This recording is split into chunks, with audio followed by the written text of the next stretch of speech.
E T V کے تمام ناظرین و سامعین السلام علیکم۔ ہماری آج کی ویڈیو میں آپ سب کو خوش آمدید۔ روایات میں آیا ہے کہ حضرت ابراہیم علیہ السلام کو جب نبوت کی خلت سے اللہ تبارک و تعالیٰ نے نوازا تو رب کائنات کے حکم سے ملک الموت بھی انہیں مبارکباد دینے کے لیے آئے۔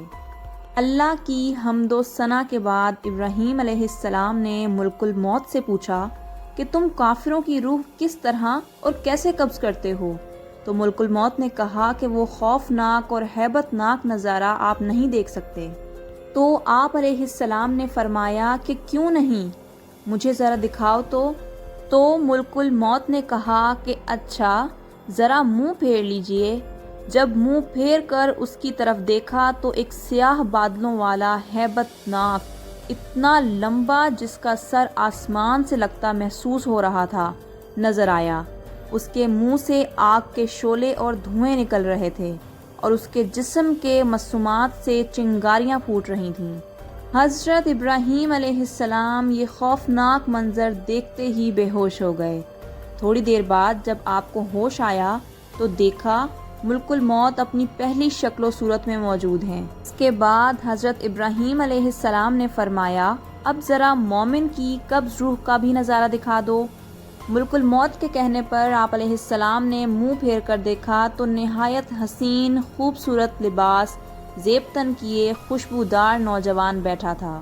ناظرین محترم، حضرت ابراہیم علیہ السلام نے ملک الموت سے پوچھا کہ ایک آدمی مغرب میں ہو اور دوسرا مشرق میں ہو، کہیں وبا پھیلی ہو یا جنگی حالات ہوں، تو تم روح کو کس طرح قبض کرتے ہو؟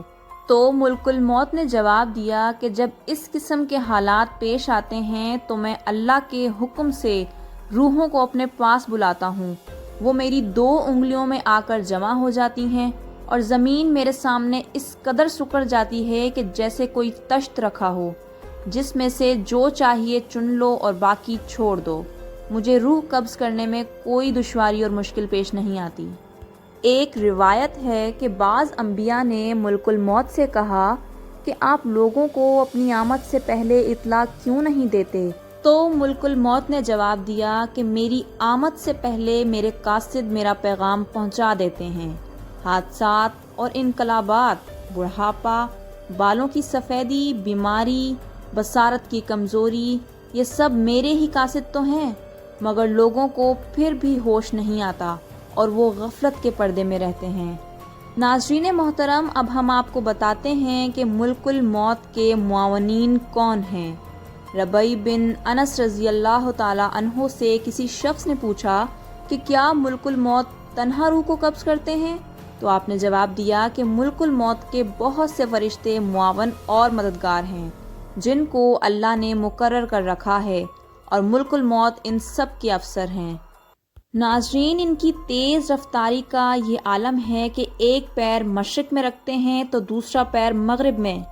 ملک الموت کے ساتھ رحمت اور عذاب کے فرشتے رہتے ہیں۔ نیکوں کی روح قبض کر کے رحمت کے فرشتوں کے حوالے کر دی جاتی ہے۔